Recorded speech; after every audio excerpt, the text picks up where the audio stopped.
The fluorescent lights of Metropolitan General Hospital's emergency room buzzed overhead as another busy Friday night shift was in full swing. Dr. Ashley Chen straightened her white coat and tucked a loose strand of hair behind her ear, scanning the waiting room with barely concealed disdain. She'd been working at Metro General for just 3 months, fresh from her residency at an exclusive private hospital across town, and she still hadn't adjusted to the diverse patient population that filled these halls. The automatic doors slid open, letting in a gust of autumn air along with a young woman clutching her side. Despite her obvious pain, she carried herself with dignity, her business attire slightly wrinkled from what had clearly been a long day at work. The woman, Olivia Thompson, made her way to the registration desk, her breathing labored as she explained her symptoms to the intake nurse. "I've been having severe abdominal pain since this afternoon," Olivia explained, her voice tight with discomfort. "It started as a dull ache, but now it's gotten much worse." She leaned against the counter, beads of sweat forming on her forehead despite the cool air conditioning. The intake nurse, Rose Martinez, quickly took Olivia's vital signs and noted her elevated blood pressure and temperature. Following protocol, she marked the case as potentially urgent and assured Olivia she would be seen soon. "Please have a seat," Rose said kindly. "A doctor will be with you shortly." 20 minutes passed, then 40. Olivia watched as other patients who had arrived after her were called back, one by one. The pain was getting worse, radiating through her lower abdomen in waves that made it hard to even sit straight. She approached the desk again, where Rose was now managing a shift change. "Excuse me," Olivia said, her professional demeanor strained by discomfort. "I don't mean to be a bother, but the pain is getting much worse. Is there any update on when I might be seen?" Rose checked the system and frowned slightly.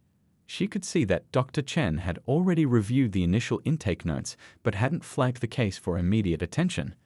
"Let me check with the doctor again," she assured Olivia, concerned by the visible deterioration in the young woman's condition.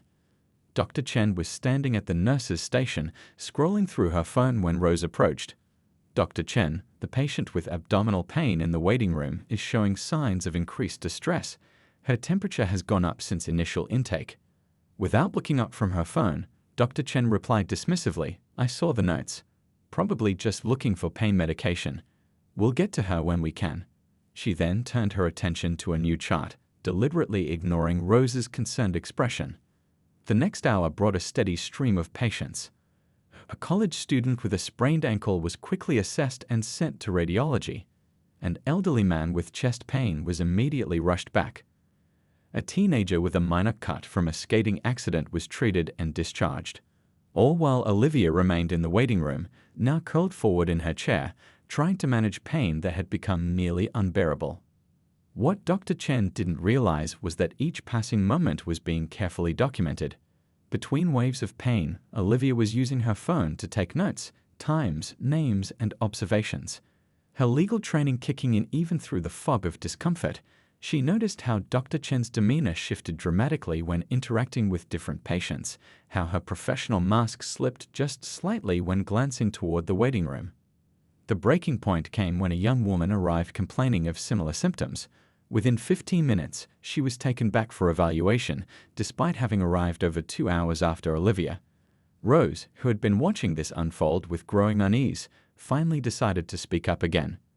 "Dr. Chen," she said firmly, catching the doctor between patients, "I need to discuss the patient in the waiting room. Her symptoms are extremely concerning, and she's been waiting for almost 3 hours now." Dr. Chen's response was curt and telling. "Look, I know these people come in thinking every little ache is an emergency. If she's still waiting, it's because my professional judgment says she can wait. We don't need to rush every person who comes in claiming severe pain." The words "these people" hung in the air, heavy with implication. Rose felt her face flush with anger, but years of professional experience helped her maintain her composure. "With all due respect, doctor, I've been doing this job for 15 years. This patient needs to be evaluated now." "Are you telling me how to do my job?" Dr. Chen snapped, finally looking up from her charts. "I don't need advice from a nurse on how to run my ER. If you're so concerned, why don't you give her some water and tell her to continue waiting patiently?" Just then, another nurse rushed up to Rose. The patient in the waiting room, she's vomiting and nearly collapsed trying to reach the bathroom. Before Rose could respond, Dr. Chen interjected, "Fine, if you're all so worried, have her brought back to Bay 3. But I'm telling you, this is exactly why we have such long wait times, overreacting to every dramatic display in the waiting room." As two nurses helped Olivia to an examination room, Rose noticed her discreetly slip her phone into her pocket, the Notes app still open on the screen. Despite her pain, there was something in Olivia's eyes, not defeat, but determination. It was a look Rose had seen before, usually right before something significant was about to change. The night shift continued its hectic pace, but there was a tension in the air now, a sense that something was shifting. Rose couldn't have known it then, but this night would become a turning point for Metropolitan General Hospital. The carefully maintained facade of equality in healthcare was about to crack, revealing the subtle biases that too often determined who received care and how quickly. As Dr. Chen finally made her way to Bay 3, she was already forming her dismissive diagnosis in her mind. She had no way of knowing that her actions tonight would not only challenge her professional future, but would ultimately force an entire institution to confront its hidden prejudices. The story that was unfolding would reach far beyond this single emergency room, touching on issues that hospitals across the country were often too afraid to address. The fluorescent lights continued their steady buzz overhead, witnessing another night of decisions and consequences in the emergency room. But this night was different. This night, those consequences would reach far beyond the usual scope of hospital drama. As Rose watched Dr. Chen push open the door to Bay 3, she said a quiet prayer, not just for Olivia's health, but for the change she sensed was coming. Lying on the examination table in Bay 3, Olivia Thompson kept her phone close, her fingers moving across the screen with practiced precision despite the waves of pain. Years of preparing legal briefs had taught her the importance of contemporaneous documentation, recording events as they happened, not relying on memory alone. Between sharp breaths, she continued adding to her notes. 8:47 p.m. Doctor finally entered room. No introduction. Asked about drug allergies while looking at computer, not at patient. The cold fluorescent light cast harsh shadows across the small room as Dr. Chen typed rapidly, her back partially turned to Olivia. The doctor's questions came in rapid succession, each delivered with an undertone of skepticism that made Olivia's legal instincts tingle. She'd heard that tone before, in depositions where witnesses were already convinced they knew the whole story. "How would you rate your pain?" Dr. Chen asked, still focused on the computer screen. 8 out of 10, Olivia managed through gritted teeth. "It's been getting progressively worse over the last 4 hours." A slight scoff, barely audible but unmistakable, escaped Dr. Chen's lips. Olivia's fingers moved across her phone screen. 8:49 p.m. Doctor displayed visible skepticism when pain level reported. No physical examination yet attempted. The door opened and Nurse Rose entered with a blood pressure cuff. Her eyes met Olivia's briefly, conveying a mixture of concern and apology. As she wrapped the cuff around Olivia's arm, her touch was gentle, professional, but also reassuring. This small act of basic human kindness stood in stark contrast to Dr. Chen's continued detachment. BP 150/95, Rose reported, her tone deliberately neutral but carrying a note of urgency. That's up from 140/90 at intake. Dr. Chen finally turned from the computer. "Well, elevated blood pressure can be caused by many things. Anxiety, for example, or stimulants." The implication in her voice was clear. Olivia's fingers moved again. 8:52 p.m. Doctor implied potential drug use without cause. Nurse R attempted to highlight concerning vital signs. Rose lingered in the room, methodically checking other vital signs, her presence providing silent witness to the unfolding situation. She'd seen this pattern before. The subaway's bias could influence medical care. The small decisions that added up to substantial differences in treatment. What she hadn't seen before was someone so carefully documenting it all. "I'm a corporate lawyer," Olivia said, her voice steady despite the pain.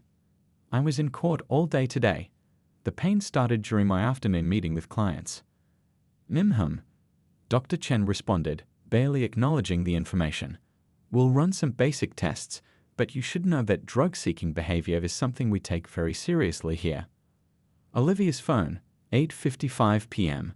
Doctor dismissed professional background information. Second unfounded reference to drug use.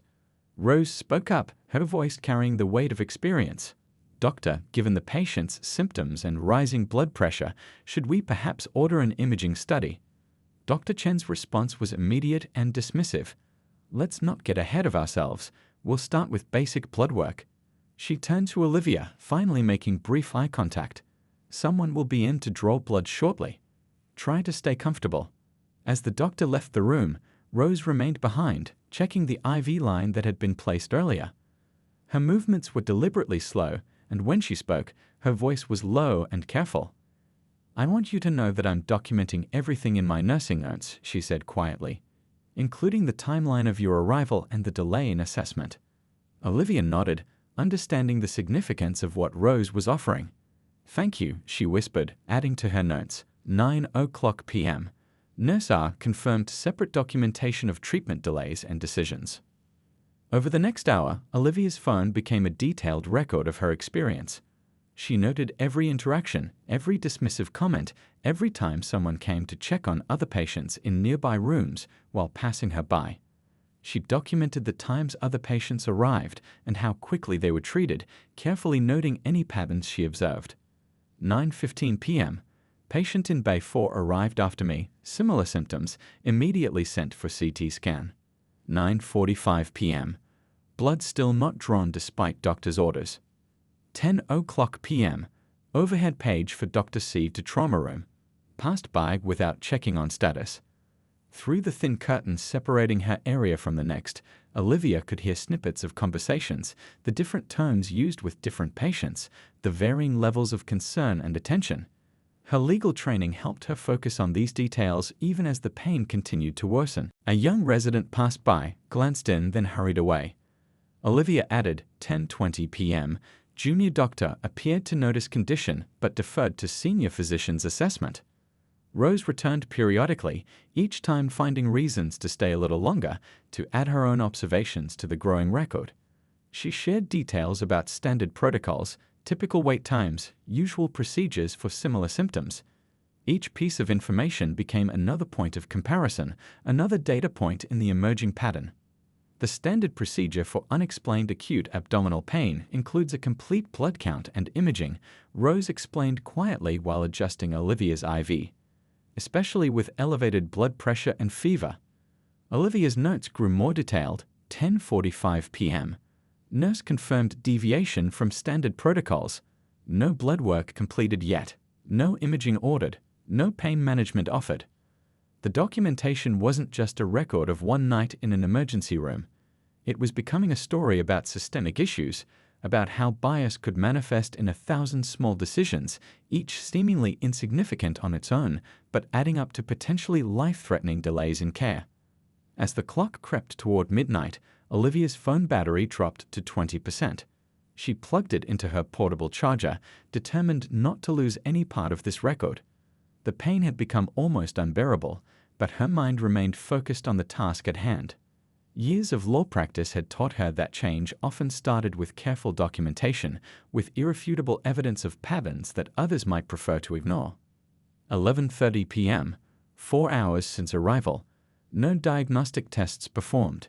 Pain now 9/10. Nurse R attempted third time to advocate for imaging studies. Through the fog of pain, Olivia remembered similar stories she'd heard from friends, family members, clients, stories of dismissal, of assumptions, of having to prove the legitimacy of their suffering. But this time, every moment was being recorded, every decision noted, every pattern documented in real time. Rose appeared again, concern evident in her expression. Your temperature is up to 101.2, she said, adding yet another vital sign to her own detailed notes. I'm going to try to find Dr. Chen again. Olivia nodded, adding one more entry to her growing document. 11:45 p.m. Fever climbing. Time to call Dad. She hadn't wanted to make that call, had hoped it wouldn't be necessary. But as she looked at the detailed timeline she'd created, at the pattern of decisions and indecisions that had left her in worsening pain for hours, she knew it was time. Some situations required more than documentation. They required action. The clock on the emergency room wall ticked past midnight as Olivia finally made the call she'd been avoiding. Her fingers trembled slightly as she dialed. Whether from pain or frustration, she wasn't sure anymore. The phone rang twice before a warm, familiar voice answered. "Baby girl, what's wrong?" Her father's voice carried the slight roughness of someone who had been awakened from sleep, but the concern was immediate and clear. "Dad." Olivia's voice cracked slightly. "I'm at Metropolitan General. Been here since 8 p.m. Something's really wrong, and they're not helping me." There was a moment of silence on the other end of the line, followed by the sound of movement. "Tell me everything," he said, his voice now fully alert. In the background, she could hear the rustle of clothes being gathered, keys jingling. As Olivia recounted the events of the evening, Dr. Thomas Richardson listened in growing silence. He'd spent 30 years building Metropolitan General into what he thought was a model of equitable healthcare. Every policy, every training session, every hire had been made with the goal of creating a hospital where every patient received the same high standard of care. Now his own daughter was experiencing exactly what he'd fought so hard to prevent.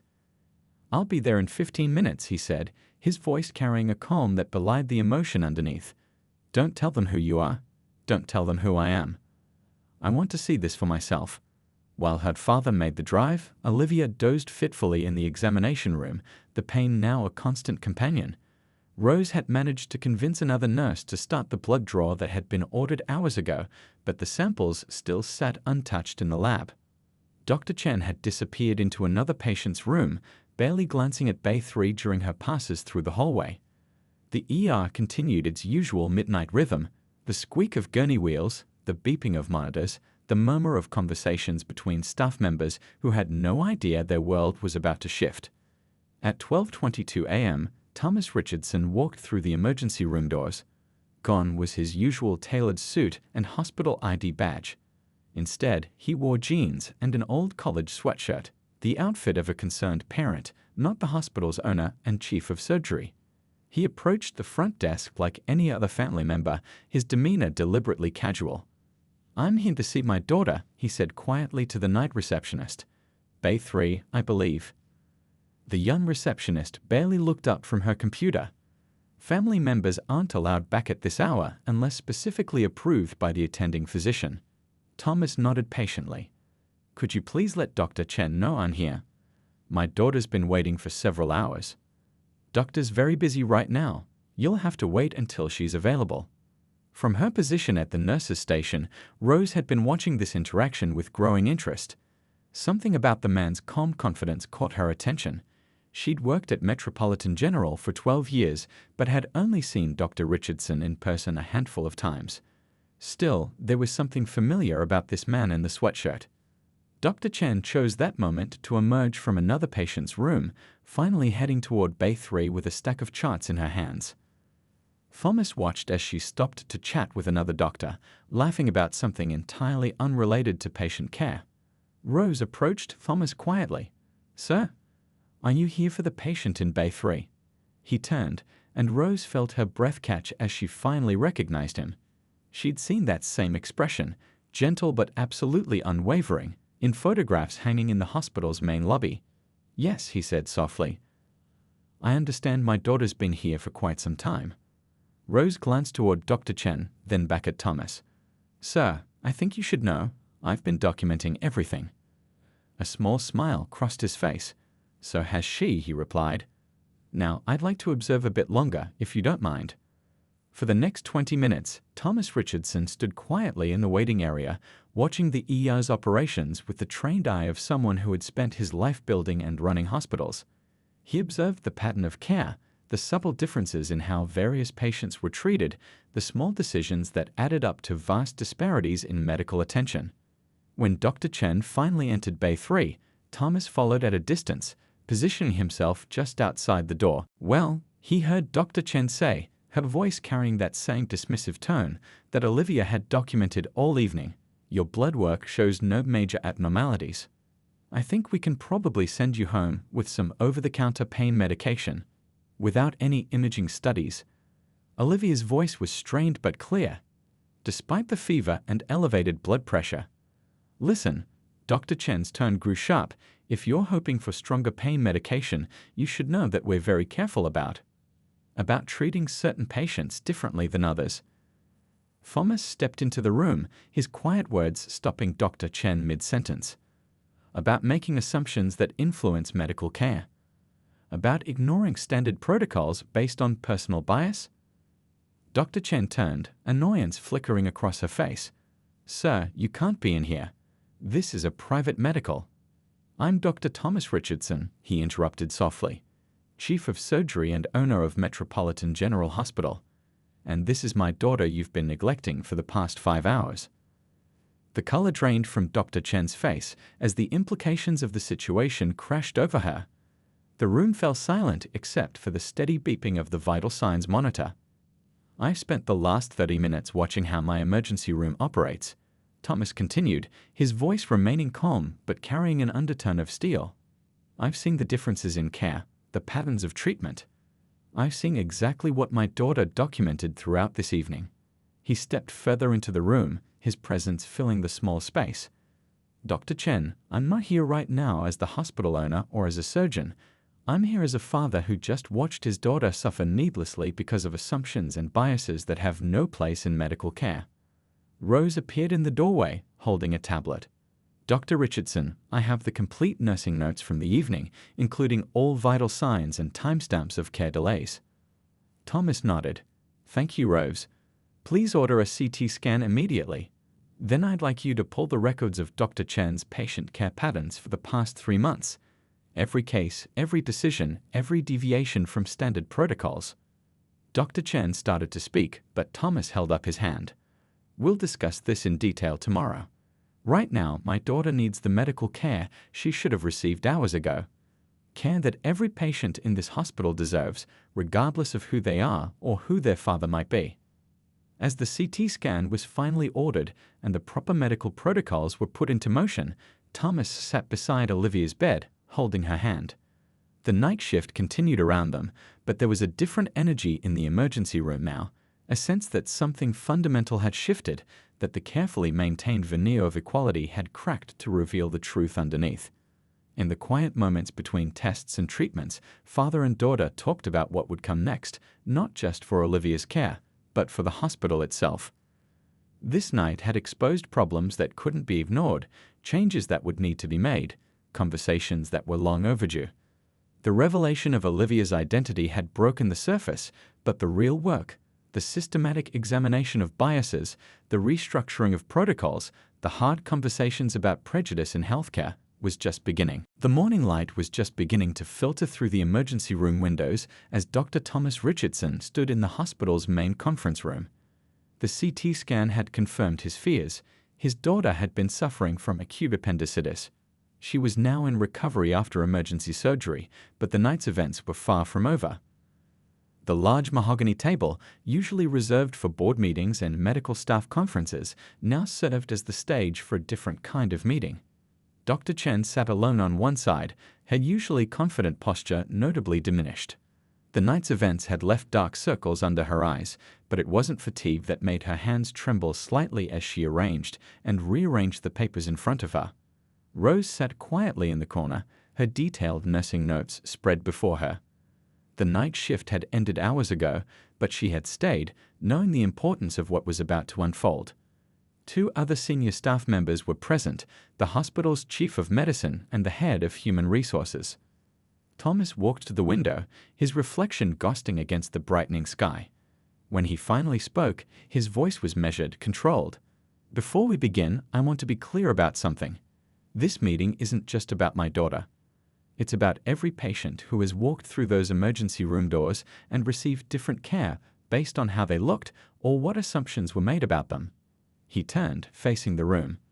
Dr. Chen, please walk us through your decision-making process regarding the patient in Bay 3 last night. Dr. Chen straightened in her chair. Sir, I want to express my deepest apologies. Had I known she was your daughter? That's exactly the problem, Thomas interrupted, his calm voice carrying an edge of steel. The level of care shouldn't depend on who the patient is related to. Every person who comes through those doors deserves the same standard of treatment. The head of Human Resources, Mrs. Rivera, opened a folder. We've done an initial review of ER admission records from the past 3 months. There appears to be a concerning pattern in treatment decisions. Dr. Chen's face flushed. Those statistics can be interpreted in many ways. Emergency medicine requires quick decisions based on various factors, like assuming a well-dressed professional woman is drug-seeking. Rose spoke up from her corner, her voice firm but professional. I documented 6 separate instances last night where standard protocols were ignored or delayed. Thomas picked up a tablet from the table, scrolling through the data. Average wait times for pain management, time to imaging studies, rate of dismissal without comprehensive examination. He looked up. The numbers tell a very clear story, Dr. Chen. A story of consistent bias in medical decision-making. The room fell silent as the data was displayed on the large screen behind Thomas. Graphs and charts showed clear disparities in treatment patterns, numbers that couldn't be explained away by medical necessity or resource constraints. I never intended. Dr. Chen's voice faltered. Few people do, Thomas said quietly. Bias often operates below the surface of conscious thought. But in medicine, these unconscious biases can be the difference between life and death. He walked to the table, placing his hands flat on its surface. My daughter could have suffered serious complications from delayed treatment of acute appendicitis. How many other patients have faced similar risks because of preconceptions about who they are? The chief of medicine, Dr. Patel, spoke up. The question now is how we move forward. Clearly, we need systematic changes in how we track and review treatment decisions. Thomas nodded. Yes, but first, Dr. Chen, I want to hear your thoughts. Not excuses or defenses, but honest reflection on what these numbers show. Dr. Chen was quiet for a long moment, looking at the data displayed behind Thomas. The morning sun now filled the room, making the disparities in care impossible to ignore in the harsh light of day. I've always prided myself on being a good doctor, she finally said, her voice barely above a whisper. I thought I was making decisions based purely on medical factors. But looking at these numbers, looking at how I treated your daughter, I can't deny the pattern. Recognition is the first step, Thomas said, his tone softening slightly. But it can't be the only step. Mrs. Rivera opened another folder. We've prepared several recommendations. Mandatory bias training for all staff, new protocols for treatment decisions, regular audits of patient care metrics. Not enough, Rose interjected. We need real-time monitoring, a system where nurses can flag concerning decisions for immediate review. Last night, I knew something was wrong, but I didn't have the authority to override the doctor's decisions. Thomas turned to Dr. Chen. You have a choice to make. You can resign, and we'll handle this quietly. Or you can be part of the solution. Stay, acknowledge these biases publicly to the staff, and work to change not just your own behavior, but the entire system that allows these disparities to persist. The room fell silent again as Dr. Chen considered her options. Outside, the hospital was coming fully awake, the day shift arriving, patients being admitted, the endless cycle of healthcare continuing. But in this room, something crucial hung in the balance. I want to stay, Dr. Chen finally said. I need to stay. Running away won't fix what I've discovered about myself, about my practice. If you'll allow it, I want to be part of making real change. Thomas studied her face for a long moment. It won't be easy. You'll face skepticism, resistance. Some staff members will see you as an example of what not to do. Others will resent the changes your actions have triggered. I understand, she replied, meeting his gaze for the first time since the meeting began. But if I leave, nothing changes. The same patterns will continue with someone else. I need to face this to help others face it too. Dr. Patel nodded approvingly. We can use this as a teaching opportunity. Sometimes the most powerful lessons come from acknowledging our own failures. Very well, Thomas said. He picked up a thick folder from the table. These are the new protocols we'll be implementing immediately. Dr. Chen, you'll be working under direct supervision for the next 6 months. Every decision, every interaction will be monitored and reviewed. He turned to Rose. We'll be implementing a new system giving charge nurses the authority to challenge treatment decisions they find concerning. You'll help develop the protocols for the system. The meeting continued as the morning wore on, each person contributing to the plan for systematic change. What had started as a confrontation was transforming into something else, a blueprint for addressing the deep-rooted biases that had gone unchallenged for too long. As the meeting drew to a close, Thomas looked around the room. What happened last night was unacceptable. But how we respond to it will define this hospital's future.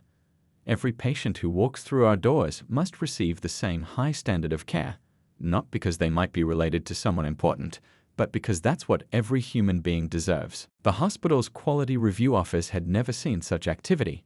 What started as one incident had opened floodgates that nobody had expected. 3 weeks after the night that changed everything, the small team of analysts was overwhelmed with data, testimonials, and patterns that could no longer be ignored. Linda Martinez, the head of quality review, spread dozens of charts across her desk.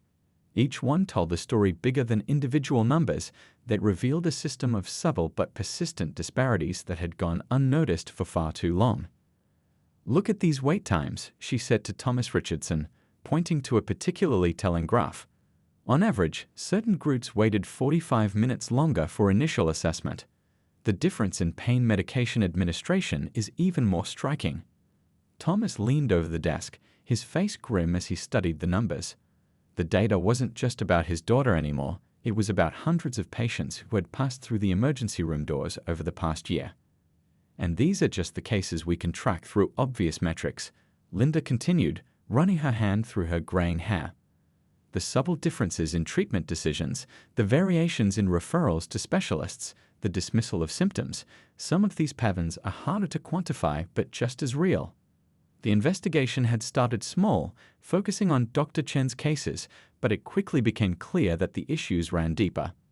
As word spread through the hospital community about what had happened that night, other stories began to emerge. A nurse from the cardiac unit appeared in Linda's office one morning, clutching a notebook filled with observations she'd been keeping for months. An orderly came forward with accounts of overheard conversations that revealed unconscious biases among staff members. Even the cleaning staff had stories about how differently certain patients were treated. In the hospital cafeteria, Rose sat with 2 other nurses, sharing their experiences. "Remember that elderly Asian woman last month?" one nurse said quietly. She kept trying to explain her symptoms in broken English, but nobody took the time to get a translator. They just assumed she was confused due to her age. Rose nodded, adding another note to her growing collection of testimonials. Since that night with Olivia, she had become an unofficial point person for staff members wanting to share their observations. Her small notebook had turned into a thick folder of documented incidents. The investigation wasn't just about gathering data, it was about understanding the human cost of these biases. Linda's team began conducting confidential interviews with former patients who were willing to share their experiences.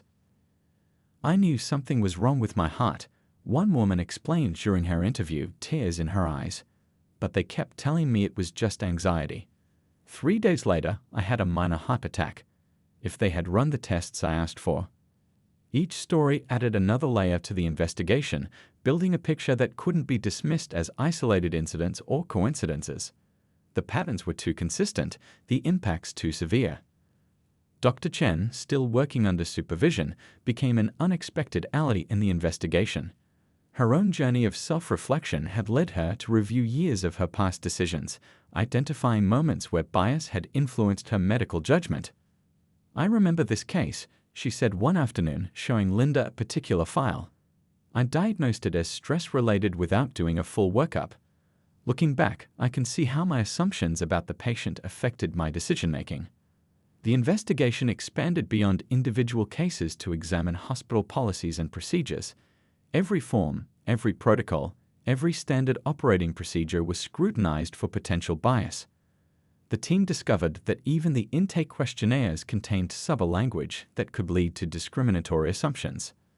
Thomas spent hours in meetings with the hospital board, presenting finding after finding. Some board members were defensive, arguing that disparities in care could be explained by other factors. But the evidence was becoming impossible to ignore. "Look at these numbers," Thomas said during one particularly tense board meeting. When we control for all other factors, insurance status, time of day, severity of symptoms, we still see significant differences in care based on demographic factors. This isn't about individual bad actors, it's about systemic issues that we need to address. The investigation also revealed positive examples: staff members who consistently provided equitable care, departments that had developed informal practices to counter bias. These became valuable models for developing new protocols. One evening, as Linda was preparing another report, a young resident knocked on her office door. "I heard about what you're doing," she said hesitantly. "I've been keeping track of some things I've noticed during my rotations." She handed over a carefully documented list of observations, each one adding another piece to the growing puzzle. The impact of the investigation began to spread beyond Metropolitan General. Other hospitals in the area started reaching out, requesting information about the review process. What had started as one incident was becoming a catalyst for broader examination of healthcare disparities. Rose continued her regular shifts in the ER, but now she carried a small tablet, documenting in real time any concerning patterns she observed. Other nurses followed her example, creating a network of vigilant observers throughout the hospital. "It's not about catching people doing wrong," she explained to a new nurse. "It's about understanding how these biases affect our decisions, often without us even realizing it." The investigation also looked at positive outcomes, cases where quick thinking and unbiased care had saved lives. These success stories became important teaching tools, showing that equitable healthcare wasn't just an ideal, but an achievable reality. Linda's team developed a comprehensive database tracking various metrics of care. The patterns were undeniable. From the language used in patient notes to the timing of specialist consultations, bias had influenced countless medical decisions.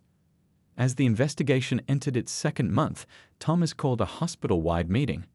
The auditorium was packed with staff from every department, all waiting to hear the preliminary findings. "What we've uncovered isn't unique to our hospital," he began, his voice carrying to every corner of the room. "But that doesn't make it any less our responsibility to address. The data is clear, the stories are real, and now we'd have to decide what kind of healthcare providers we want to be." The investigation had opened eyes that could never be closed again. It had turned statistics into stories, patterns into people, and assumptions into evidence that demanded action. The question was no longer whether bias existed in the healthcare system, it was what they were going to do about it. As Linda prepared her final report, she looked at the wall of her office, now covered with charts, testimonials, and data points. Each piece of paper represented a patient who had been affected by these disparities. But they also represented an opportunity, a chance to create real change in how healthcare was delivered. The investigation had done more than expose problems. It had created a foundation for transformation, a baseline from which real progress could be measured. The hard work of actually making those changes was just beginning, but now they had the evidence. The conference room buzzed with nervous energy as hospital staff filed in for the mandatory training session.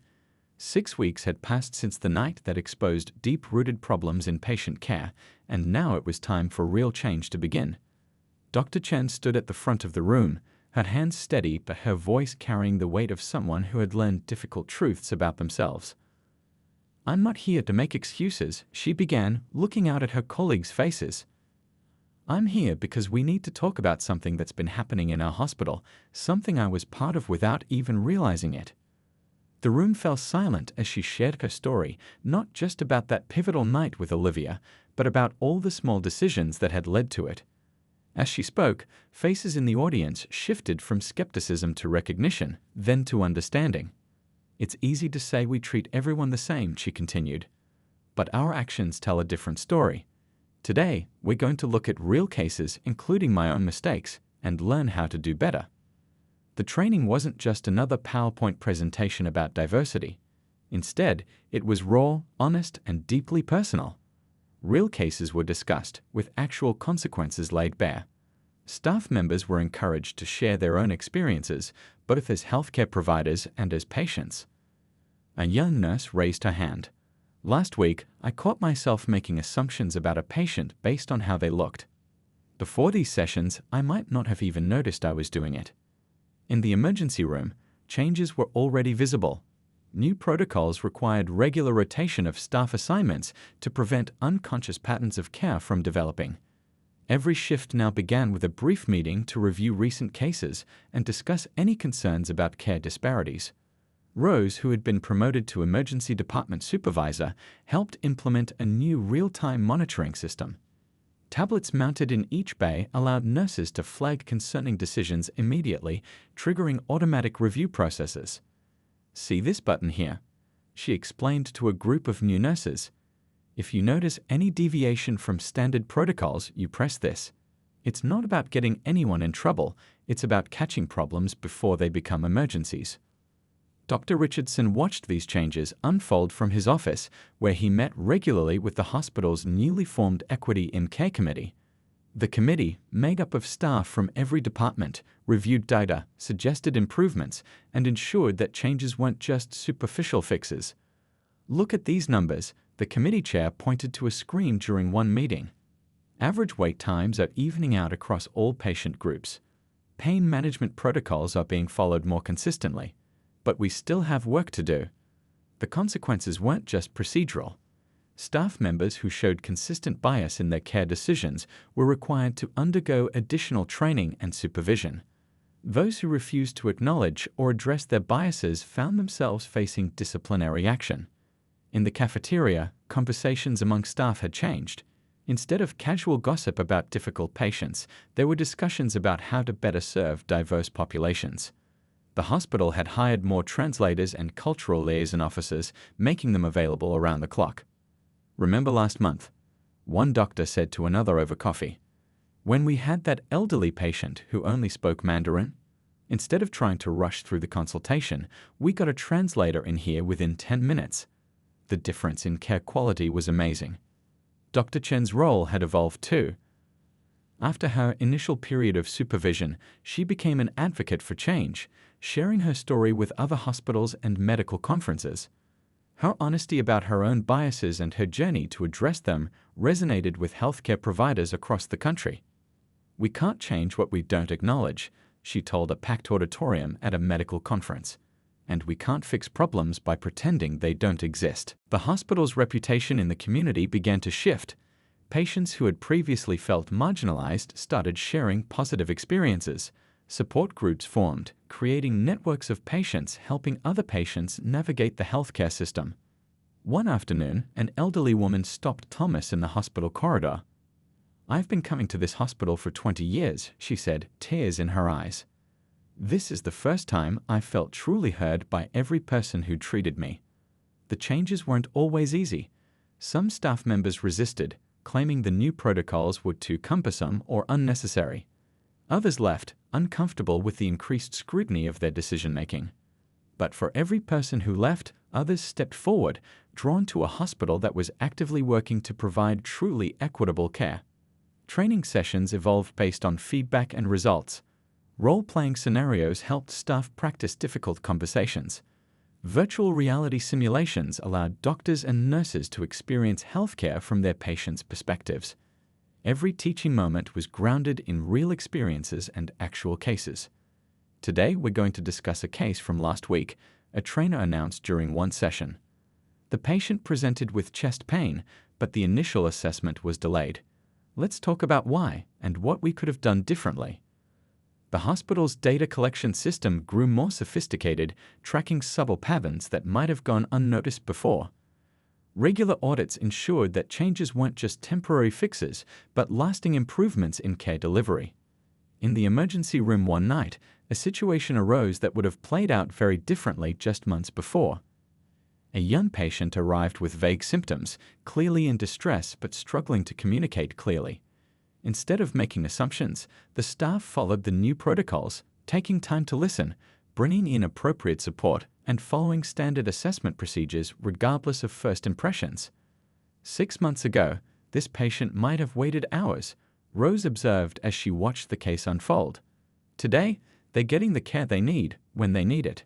That's what real change looks like. The consequences of that one night continued to ripple through the hospital system. What had started as a crisis had become an opportunity for genuine transformation.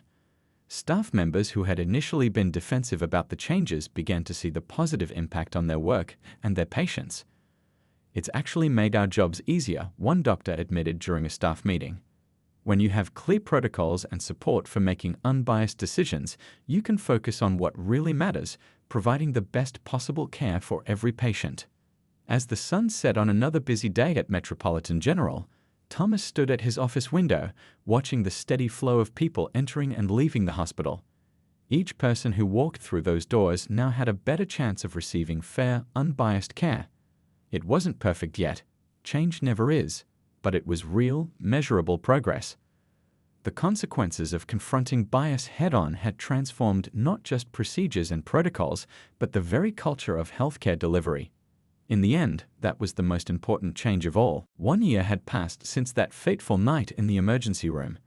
Metropolitan General Hospital buzzed with the usual activity of a busy morning, but something was distinctly different. The changes weren't just in the new policies posted on walls or the tablets in every room. They were in the very air of the place, in how people moved and spoke and cared for one another. In the main lobby, a new interactive display showed real-time statistics about patient care metrics.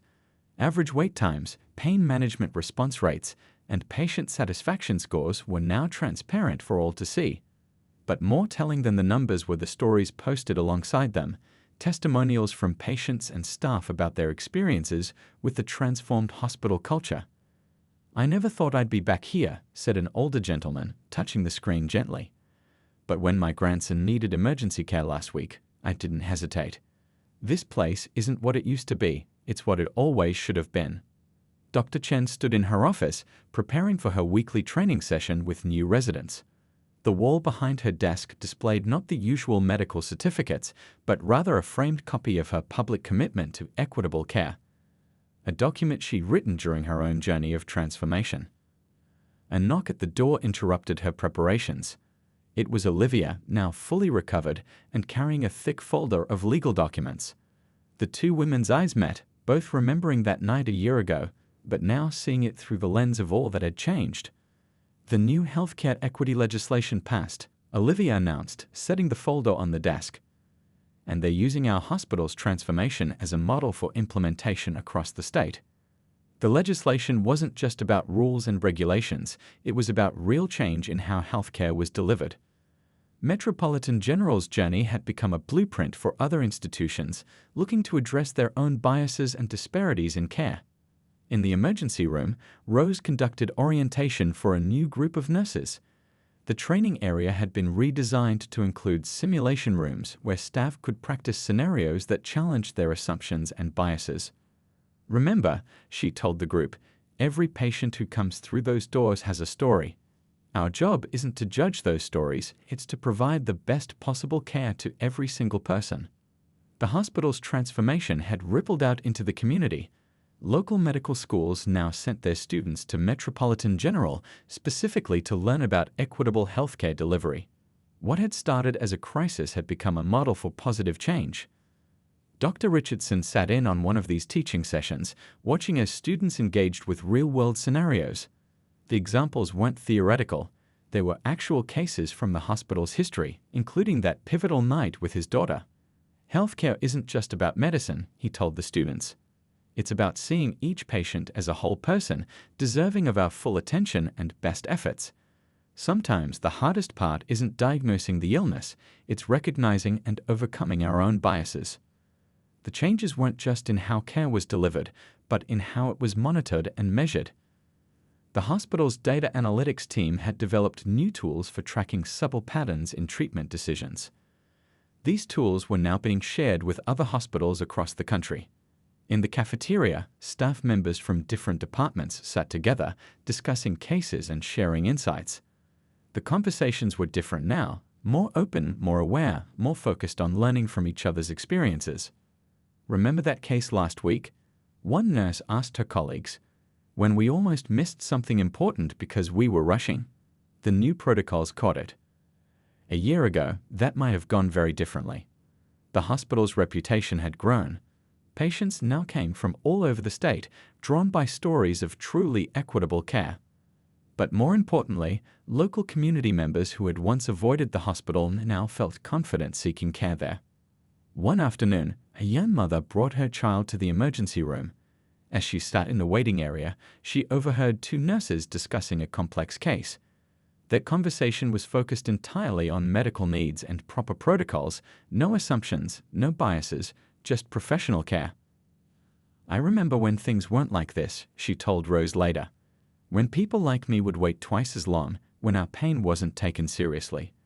The difference now, it's like night and day." The transformation wasn't just about big policy changes, it was about thousands of small moments, countless individual decisions made differently. It was about creating a culture where every person's dignity and humanity were recognized and respected. Dr. Chen's role had evolved far beyond her original position. She now led workshops for other hospitals, sharing not just Metropolitan General's successes, but also the hard lessons learned along the way. "Transformation isn't comfortable," she told a group of hospital administrators from across the country. "It requires us to look honestly at ourselves and our institutions. But the results, the lives we can impact, make it worth every difficult moment." The hospital's success had caught the attention of national healthcare organizations. Studies were being conducted to document the impact of the changes, showing how addressing bias could improve not just patient satisfaction, but actual medical outcomes. One evening, as the sun set over the hospital campus, Thomas Richardson walked through the emergency room. He watched as staff moved efficiently but carefully, each patient receiving the same high level of attention and care. A young doctor stopped him in the hallway. "Dr. Richardson," she said, "I just wanted you to know. I chose to do my residency here because of what happened last year. Because this hospital had the courage to change. The transformation wasn't complete, perhaps it never would be. Bias, like any human tendency, required constant vigilance to recognize and address. But the systems were in place now, the commitment was real, and the results spoke for themselves." In the hospital's main conference room, the weekly Equity Committee meeting was wrapping up. The walls were covered with charts showing patient care metrics, all trending in the right direction. But more telling than any statistics were the stories, the thank you letters from patients, the testimonials from staff, the reports from other hospitals beginning their own journeys of transformation. As Thomas headed home that evening, he passed the emergency room entrance where everything had started a year ago. The sign above the door now read, "Every patient, every time, equal care." It wasn't just a slogan, it was a promise being kept every day in thousands of small decisions and actions. The story of Metropolitan General's transformation had become more than just a cautionary tale about bias in healthcare. It had become a blueprint for change, a testament to what was possible when an institution had the courage to look honestly at itself and the determination to do better. The real transformation wasn't in the policies or protocols, though those were important. It was in the hearts and minds of the people who worked there, in their growing understanding that true healthcare meant seeing and respecting every patient's full humanity. That was a change that would last.